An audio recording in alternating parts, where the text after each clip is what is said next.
Hello everyone and welcome back to Hills and Hollers Homesteading and Prepping. It's Mike again, and I just want to go over a checklist with you today. The snow is here. It started off as freezing rain, about 32 degrees, and it dropped down to 30, started snowing, and now it's down to about 28 degrees here, so the temperature does continue to fall. And I just come in, I've been out there for about 45 minutes, and it's kind of cold. I just started to fire up and thought I'd sit down here. So let's go over your checklist here. Now, if you've got natural gas, you still have viable sources of heat in case the electric does go off. There's a potential for this to dump a whole bunch of ice, and that means limbs and trees on the power lines and knock the power out. So if you do have gas, natural gas in your home or LP, you have alternate forms of heat already where you're not dependent on the electric. Cooktop stove, oven, things like that. Even if you have like portable type LP heaters, a warm morning stove or something like that that you can use in lieu of your furnace or typical electric type furnaces and stuff. Little buddy LP heaters that are rated for indoor use are fine. Wood burners, of course, are the ultimate because they don't require electric. The blower on it does, but I mean, you don't have to have that blower to keep it warm in here. That just helps kind of circulate that air out and everything. So remember, if you don't have alternate forms of heat or your total electric heat, if you do lose electric, close off all the other rooms in your home. I would go to living room, kitchen area in that, and just keep those two as your rooms you're going to stay in. And I say that typically because each home, they're always adjoined or right next to each other. So close blinds, close windows. When it's dark out, make sure that they're all closed. In the morning, your south facing side, open those blinds and curtains up, let that passive solar heating come in and help warm your home. Candles, always keep the candles in a safe place when you're burning them.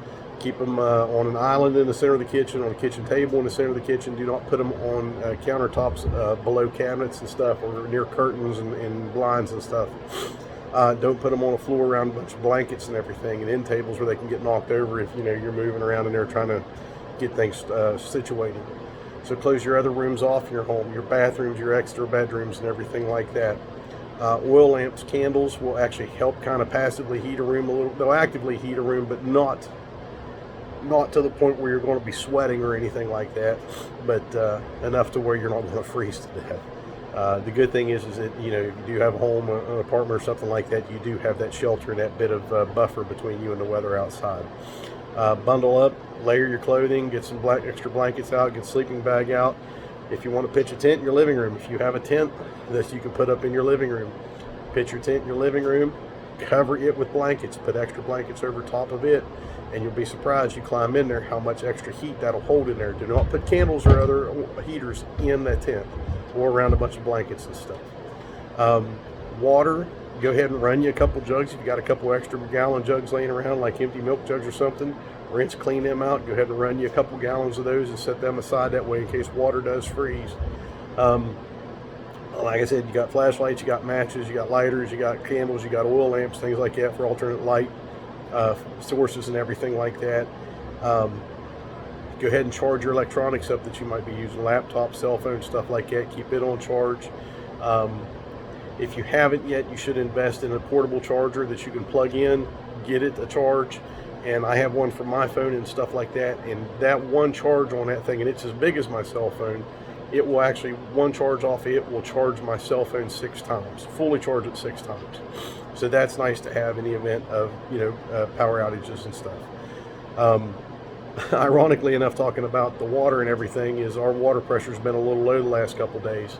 And because we're so high up on a hill here, we're 300 feet above the road, that usually when there's a leak or something affecting the water pressure and stuff, we're usually one of the first ones to know because our pressure will drop. And where we're usually about 45 or 47 psi, we're down to 30 psi.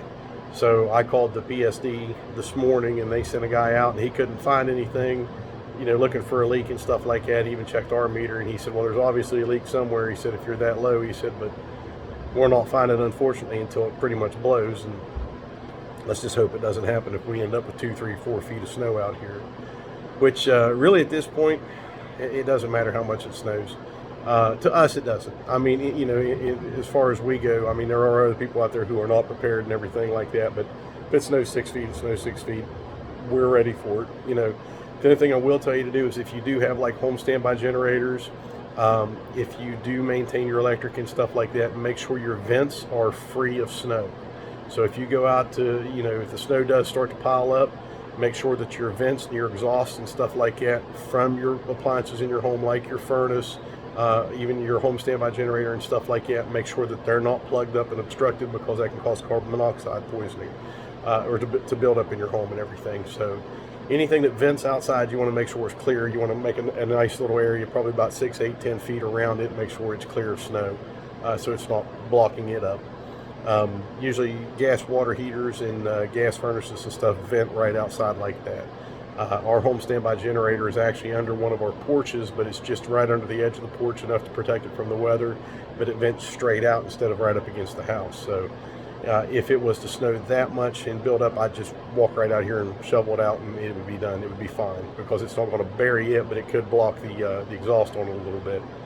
So we wouldn't want that to happen, because like I said, you don't want a bunch of carbon monoxide to build up in the area. Other than that, make sure you got good food stores. If you do lose electric with the temperature outside right now, take your food out of your refrigerator, put it in coolers, set it outside on your porch. It's cold enough to stay. If you feel comfortable enough, or you know there's enough snow, just go and pack some snow in there, and then close the lids on it. And that way, if it looks like it's going to be a extended downtime for your electric, that way your food will stay and be protected and stuff. I wouldn't just put it out on the porch, not in a cooler, because you might bring in some critters, some raccoons, some possums and stuff like that. But other than that, I mean, just this is something that you shouldn't have to be panicking about right now. If we do get a big storm, you should be ready.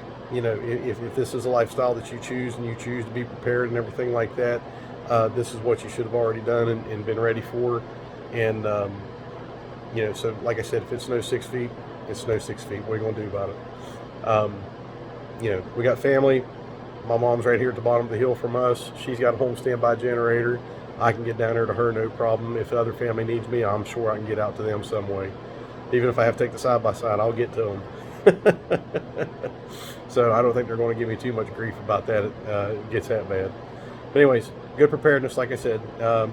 If you don't have bottled water on hand, go ahead and run you a couple gallons, a few gallons, maybe even up to 5 gallons of water, just to have stored off to the side in case your water does freeze, or you know there's a water outage or something in your area. And make sure all your alternative light and heat sources are ready to go in case you do lose electric and stuff. So that's it. I'm going to sit here and enjoy the fire a little bit, head back upstairs after getting my legs warmed up. And folks, if you like the channel and you're like-minded, give us a like, thumbs up there, leave us a comment, tell us what you think. Let me know if you guys are prepared for the snow and if you're prepared for the long haul. Remember, 3 months minimum. 3 months. Once you get there, go to 6 months. Once you get there, go to 9 months. After 9 months, make it a year, and just be good to go. So keep prepping. Take care. God bless. See you on the next one.